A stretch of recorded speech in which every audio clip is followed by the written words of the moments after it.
This is The Sports Source, presented by Bill Hotz and Associates, and by Renewal by Andersen, with your host, John Pennington. Good Sunday morning and welcome into the Sports Source, presented today by Renewal by Andersen. We got a big show for you today. Jeremy Pruitt gets his first win as a volunteer head coach. Tennessee knocks off ETSU 59-3, as they should. When you schedule a cream puff, you should digest said cream puff. They did. Took them a while to get going, which we'll discuss. Plenty of guys on today's show. There are 8 panelists plus me. Let's just get into this thing. First segment brought to you by Renewal by Andersen. Looks like we're having some problems with our mini open, so let's just go to the full screen if we could. My director, Chris Lane, and if we can't do that either, I'll just tell you about Renewal by Andersen. You can visit them online, rbaknoxville.com right there, but right now is the time to do it. 30-day window sale, okay? Through the month of September, buy one window, get one 30% off. More impressively, no interest, no payments, no money down for 2 years, 2 whole years. Get a free quote. Visit rbaknoxville.com or call or visit that showroom right there, Mid Park Road here in Knoxville. Renewal by Andersen. All right. Want to welcome in the first wave of panelists today. We have, and I meant to mention this last week, VFL Brian Randolph, who, in all the many, many years of UT football, no one has donned the orange in as many games as this guy. You had the medical red shirt, so you got his extra games. 53 games as a Tennessee football player. No one has ever played more for the Vols than this guy. Bleeds more orange than Sterling. VFL Will Overstreet right here. Right down there, Jimmy Himes and Josh Ward, those two guys, of course, from WNML Radio. Thanks, everyone, for being with us. Tennessee whipped up on a vastly inferior foe yesterday. It's one of those you can't win games. If you look good, well, you're supposed to. If you look bad, what's wrong? You got a little of both yesterday. Tennessee looked bad for 18 minutes. Then lightning struck, literally, and everything changed. Tennessee came out alive in that second portion of the game. It's like a hockey game. Tennessee's gotten to where they play part, then you get an intermission, then you play more, you get a halftime, then you play more. It's 2 intermissions. So my question, built some confidence. You know, this is a team that hadn't won a lot of games recently. Do you take this as a positive? Do you take this as, oh gosh, those first 20 minutes against a Southern Conference foe? Are you glass 1/3 empty or glass 2/3 full? Where are you on this? I have to say it's definitely more full than empty, because Neyland Stadium's a very hard place to play, especially when you're young and first time playing there. It can be a little intimidating. So, you know, we went out there, we didn't give too many busts on defense and give up a touchdown. So that's just positive in my eyes. All right, Brian Randolph, Mr. Positive. I think overall, most positions on the field, 2/3 full. There's two positions that I give it 1/3 empty. That's the offensive line, you got issues still, and your pass rush. Those are still 1/3 empty after a game like that. We talked about it. If you go to this kind of game and you look good, you know, okay. If you go in this game and you still don't look dominant, you don't have the right guys on the team. And that's where you get to. ETSU has as much talent as you do at those positions against that group. This is not, you know, where's your SEC caliber players? Because they should be able to go up against those guys and beat them. And if you're having issues, pass rush, offensive line against ETSU, that does not bode well for the schedule once it turns into a real schedule.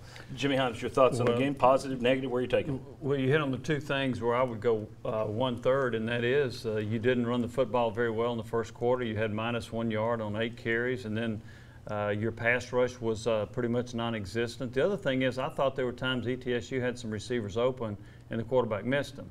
Those are 3 areas where you cannot falter. You're going to get beat in the SEC. So that's what concerns me. Those areas would make me say it's 1/3 empty. There was one play, I think it was still in the first half. East Tennessee State had a receiver open deep. Quarterback had all day to throw, no pressure, and Tennessee blitzed on the play and still didn't get to him. He had all the time in the world, and he overthrew his guy who was wide open for a touchdown. So once again, they missed some plays, but the pass rush couldn't even get there with a blitz.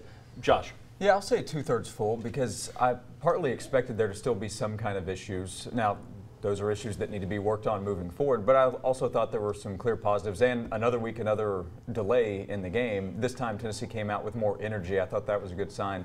Young players helping kind of break Tennessee out of that lull as well. I thought that was a real positive for Tennessee. Overall, we've now seen Tennessee for 2 games. Amazingly, that's 1/6 of the season is gone.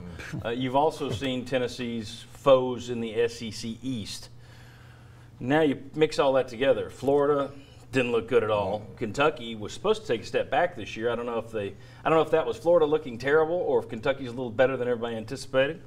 Vandy looked pretty good against a better foe than Tennessee played. South Carolina wasn't ready for Georgia, but that may be a product more of Georgia. Derek Dooley in Missouri putting up big numbers with Drew Lock. Where is Tennessee in the East right now? Have any of your views changed from going into the season? A little better, a little worse in terms of where they fit? I think they're a little worse, just to be honest with you. You got two major flaws when you come up against the SEC. We just talked about it. If you can't rush the passer and you can't run the ball, you've got big problems.